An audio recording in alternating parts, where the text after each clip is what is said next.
Bonjour, dans cette vidéo, je vais vous montrer comment étudier une expression polylexicale avec le lexicoscope. Bien, tout d'abord, je me connecte et je sélectionne mon corpus d'études en sélectionnant le corpus du projet Phraseorum, constitué de romans contemporains, subdivisés en 6 sous-genres. Bien, je passe à la requête.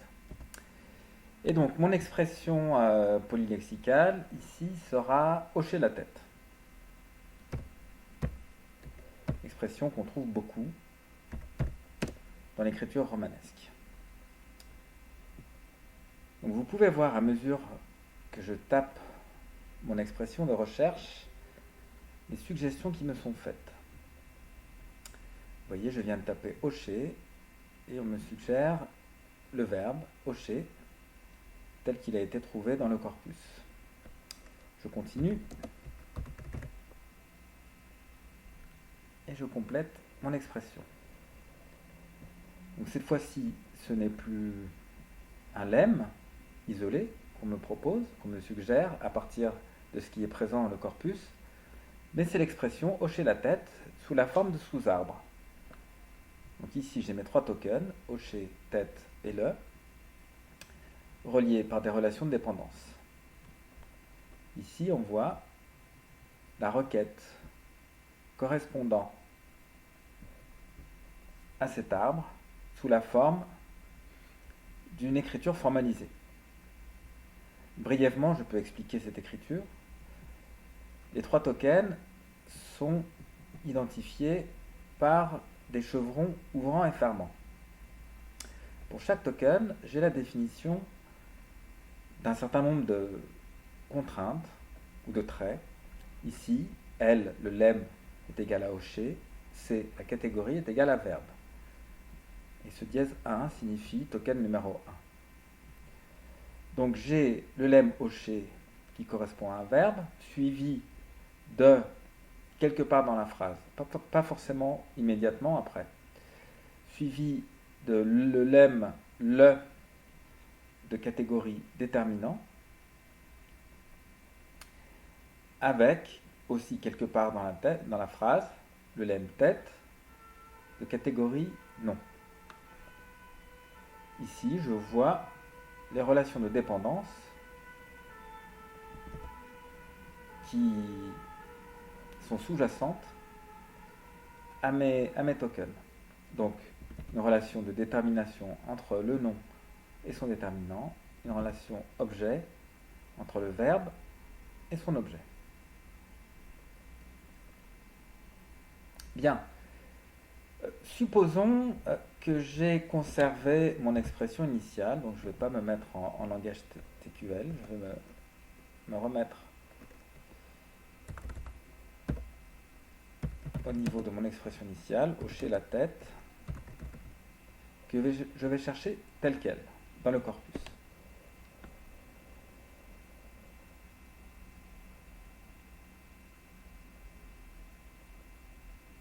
Bien. Donc tout comme pour une requête par mot simple, ici, je vais commencer par avoir des statistiques, une représentation des spécificités en fonction des sous-corpus. Déjà, je vois tout de suite que hocher la tête semble être plus spécifique à la fantaisie et au roman sentimental, plus qu'au roman historique ou à la littérature générale, qui semble faire un usage, on pourra dire, sous-représenté de cette expression.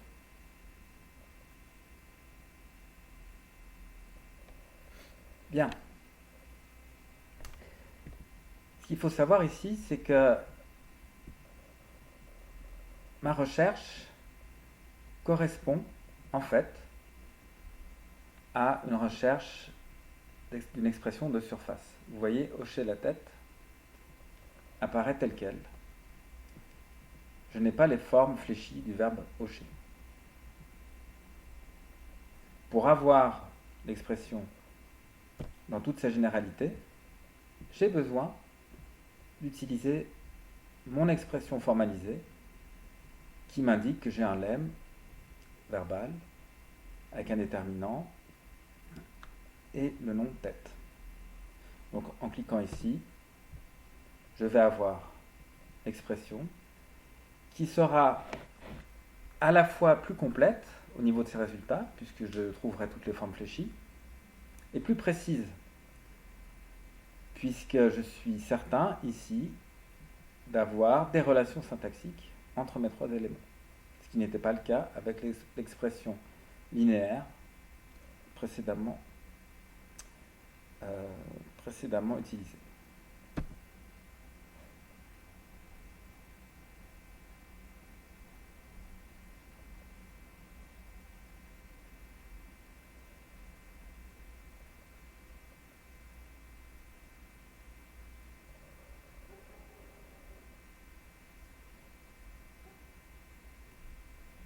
Voilà, la requête est un petit peu longue dans la mesure où le nombre de phrases à analyser est important. Je vois que 11 000 phrases ont été analysées, ce qui ne correspond pas à la totalité. Ici, j'ai un petit avertissement qui m'indique que je travaille sur un échantillon. Je pourrais avoir des statistiques exactes en modifiant certains paramétrages pour couvrir l'ensemble de mon espace de recherche. Alors, ce qui est important, c'est de voir que cette fois, j'ai véritablement toutes les occurrences de l'expression hocher de la tête, et on voit que du coup, je n'ai pas tout à fait la même répartition. Tout à l'heure, les romans policiers n'étaient pas spécialement représentés. Pourquoi parce qu'en fait, je n'interrogeais que les versions infinitives de l'expression qui ne reflètent pas la totalité des usages présents dans mon corpus. Et cette fois, maintenant que j'ai cette représentation plus complète, je vois que c'est une expression spécifique au roman policier ainsi qu'à la fantaisie. Alors, comme précédemment, pour les formes simples, je peux interroger les fréquences plutôt que les spécificités.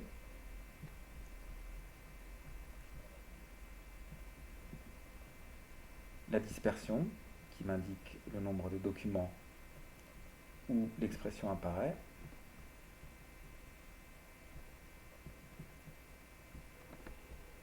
Et donc, en allant voir directement dans les concordances, je vais pouvoir trouver des réalisations qui n'étaient pas présentes dans ma précédente requête, comme il hocha lentement la tête, etc., etc.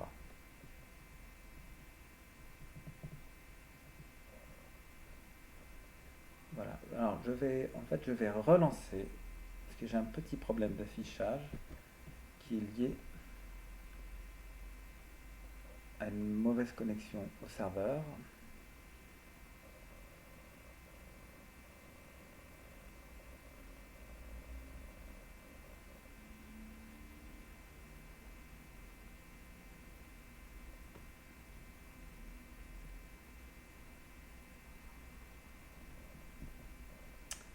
Voilà, bon, j'ai toujours ce petit problème d'affichage qui n'est pas très important, qui arrive parfois. Bien.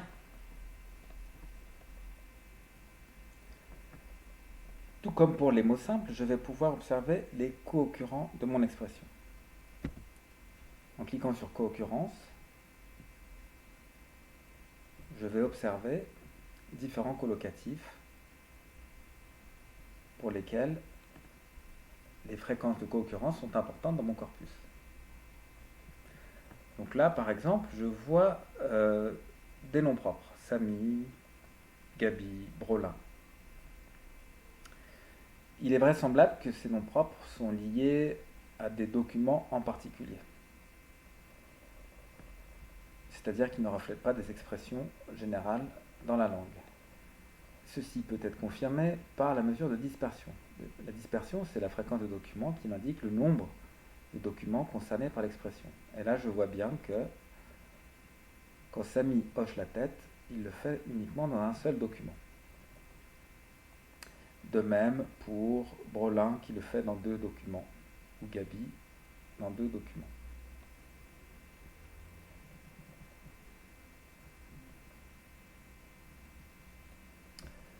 Alors, plus intéressant, ici, c'est la représentation synthétique des word sketch. Donc, qui vont m'indiquer les co-occurrents fréquents classés par type de relation syntaxique. Alors, bien sûr, les noms sujets du verbe, il y en a un certain nombre, et j'y trouve beaucoup de noms propres. Noms propres qu'éventuellement je pourrais filtrer en jouant sur le seuil de dispersion.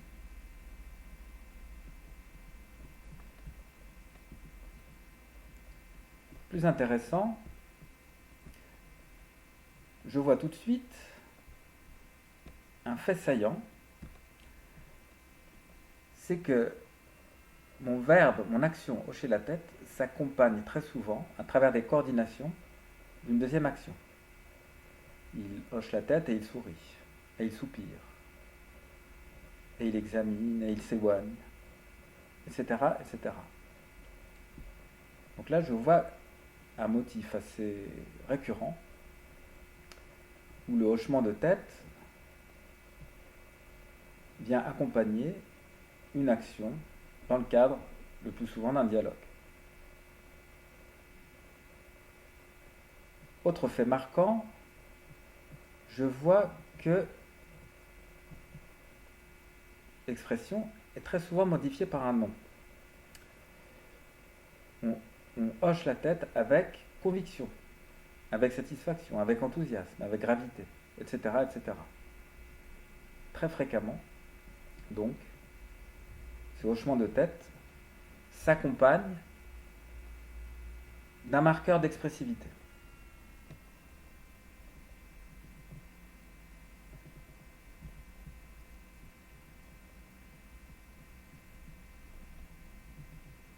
Donc voici les observations principales que l'on peut faire avec les word sketch. Autre fait intéressant, et qui corrobore les précédentes remarques, c'est la très grande richesse des adverbes qui viennent modifier l'expression. On hoche la tête lentement, affirmativement, gravement, tristement, vigoureusement, etc. Donc beaucoup d'adverbes qui permettent de spécifier un certain affect lié au mouvement de hocher la tête.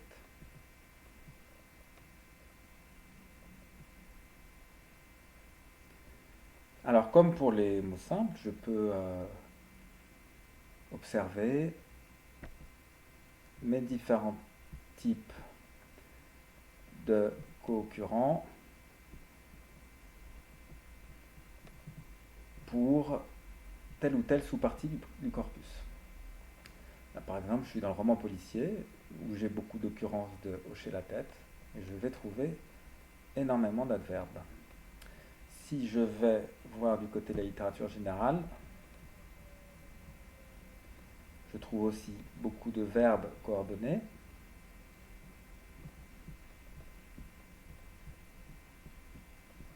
La question que je me pose, c'est que est-ce qu'on trouve aussi beaucoup d'adjectifs? C'est le cas.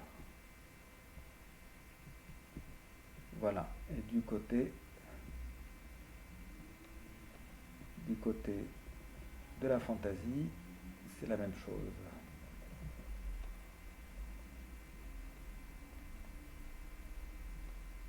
Bien. Alors il m'est possible de relancer la requête en agrandissant l'expression.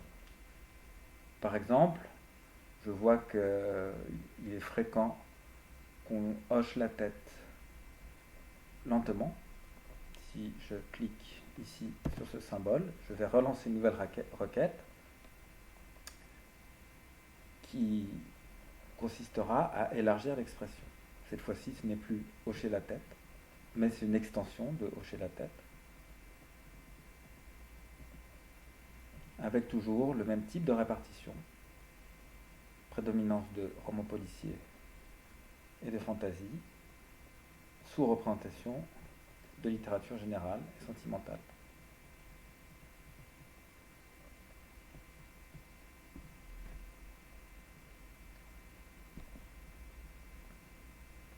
Alors, la question qu'on peut se poser, c'est: existe-t-il des extensions de hocher la tête qui seraient spécifiques au roman sentimental?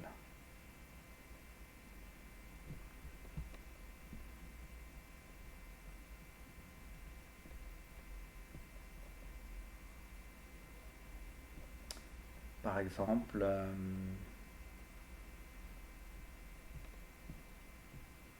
en coordonnant hocher la tête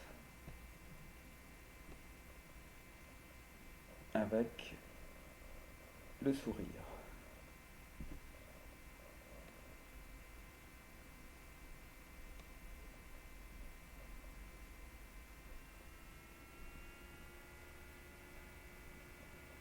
Je vois qu'effectivement, cette extension-là semble être plus spécifique au roman sentimental. Je peux en examiner les concordances. Salina hocha la tête et sourit. Wilfried hocha la tête et sourit.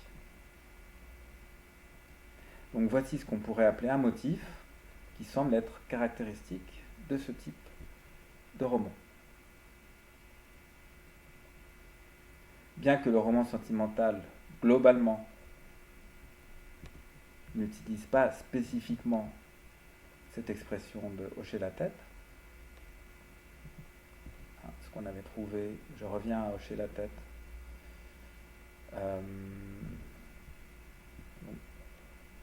je reviens en arrière, voilà, ici j'avais les résultats pour hocher la tête, et je voyais que le roman sentimental n'était pas spécialement marqué dans son usage de cette expression. Mais si on regarde plus spécifiquement cette coordination avec le hochement de tête et le sourire, on trouve quelque chose qui semble être relativement caractéristique.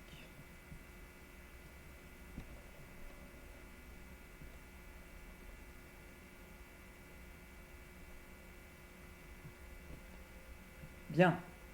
Donc grâce aux co-occurrences ou au word sketch, on peut étudier des extensions de notre expression. Ici, par exemple, hocher la tête énergiquement, ou encore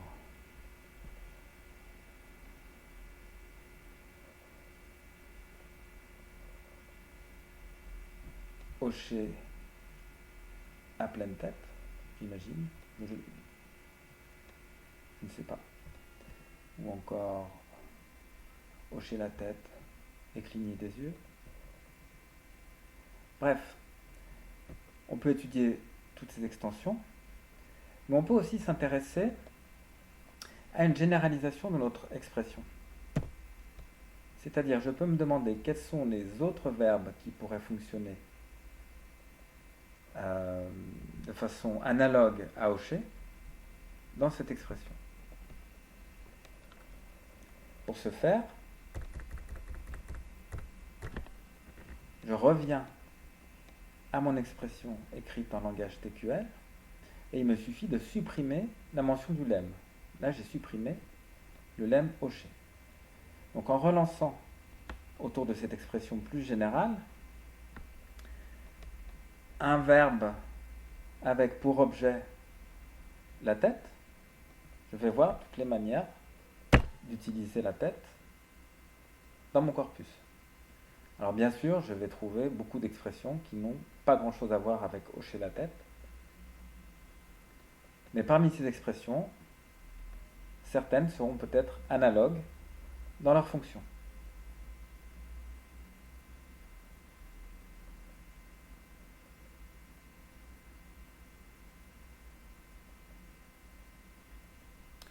Voilà, la requête prend un petit peu plus de temps à se terminer, dans la mesure où elle est plus générale et elle couvre un plus grand nombre d'occurrences dans le corpus.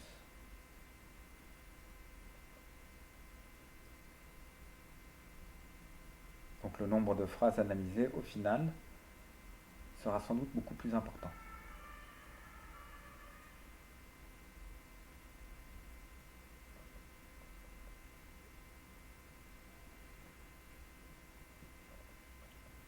Voilà.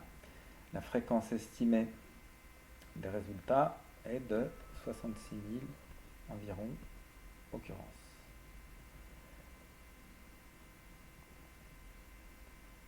Du point de vue des spécificités, j'observe le même genre de répartition que précédemment. Donc ce que je peux observer ici, c'est les différentes réalisations qui correspondent à mon expression. Mon expression n'étant plus une expression lexicalement déterminée, elle peut se réaliser de différentes manières. Voilà, donc là, en fait, le graphique est assez peu lisible. Pourquoi ? C'est parce qu'il y a énormément de verbes qui vont pouvoir s'insérer à ce niveau-là. Je peux néanmoins voir les 2 ou 3 premiers. Je vais trouver hocher, secouer, tourner, lever, baisser. Donc, toutes sortes d'expressions corporelles autour de tête. Expressions que je peux retrouver de façon plus évidente dans le tableau. Donc je vois que les 2 principales réalisations de mon pattern, ce qu'on pourrait appeler un pattern lexico-syntaxique, sont hocher la tête et secouer la tête.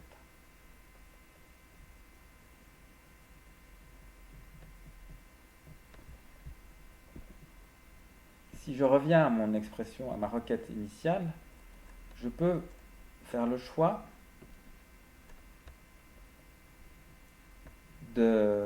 d'observer non pas les différents verbes qui s'utilisent dans cette configuration, mais plutôt les différents lemmes nominaux que l'on peut hocher. C'est-à-dire que j'élimine la mention au lemme tête afin de savoir quelle partie du corps on peut hocher dans ces corpus.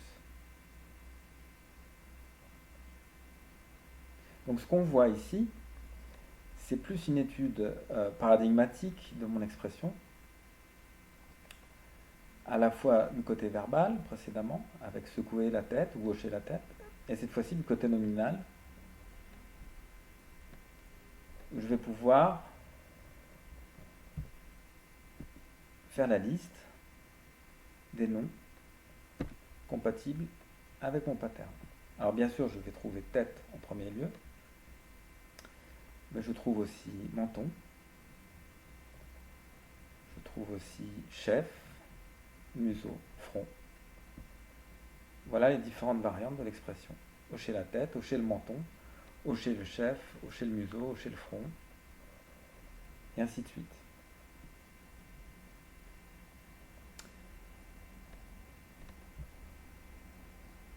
Bien évidemment, c'est par un retour au texte que je pourrais éventuellement évaluer si ces variantes sont similaires d'un point de vue fonctionnel. Par exemple, ici je vais chercher front.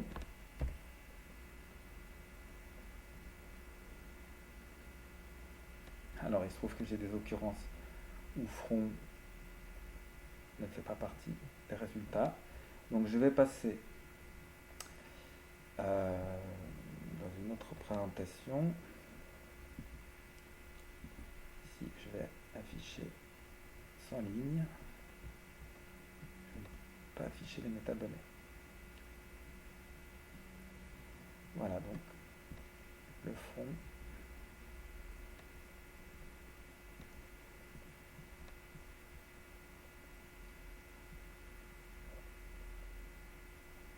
Ok, alors ce que je vois en fait c'est que j'ai pas coché le front dans mon corpus de fantaisie.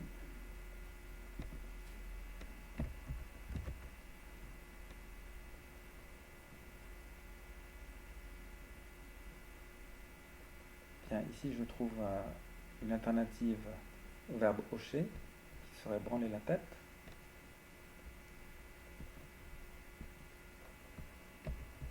Je continue ma recherche et voilà, enfin je trouve mes usages de hocher le front. L'évêque hocha le front. Donc c'est un usage qui apparaît sans doute moins fréquent.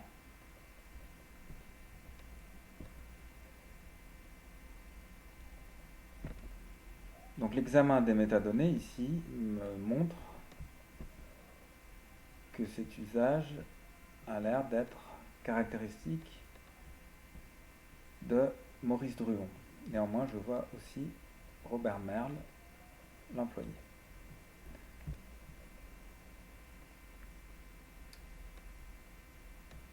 Voilà, bon, on peut faire exactement les mêmes recherches avec les autres alternatives. Le menton, ici, hocher le menton, et ainsi de suite.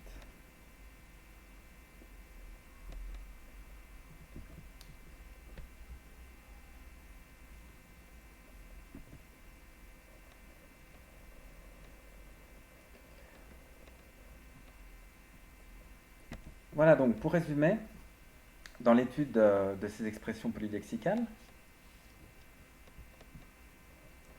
le scénario de recherche est relativement simple. On commence par chercher une expression de surface, comme hocher la tête. Donc je peux essayer une variante, comme opiner du chef. On attend d'avoir une suggestion correspondante trouvée dans le corpus. Alors il se peut qu'on ait plusieurs suggestions, auquel cas il faudra choisir laquelle correspond à ce qu'on cherche. Après quoi, la sélection de la suggestion permettra d'obtenir la requête en langage TQL. Et c'est cette requête qui va nous permettre par la suite d'observer à la fois les occurrences de l'expression, les occurrences des extensions de l'expression, par exemple opiner du chef lentement,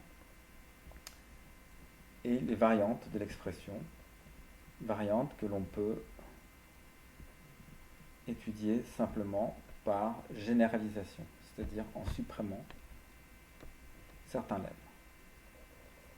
Là, par exemple, je vais voir si on peut opiner d'autre chose que du chef.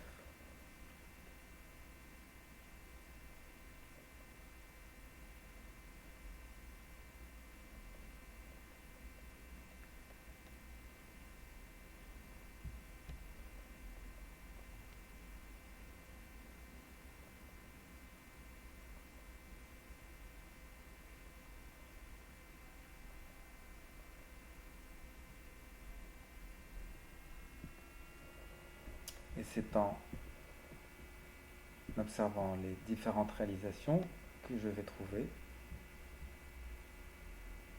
toutes les variables, toutes les variantes liées à cette expression. Opiner du chef, opiner de la tête, donc je vais les trouver ici dans mon tableau. l'opinet du bonnet, opinet du menton, et ainsi de suite. Voilà, je vous remercie de votre écoute.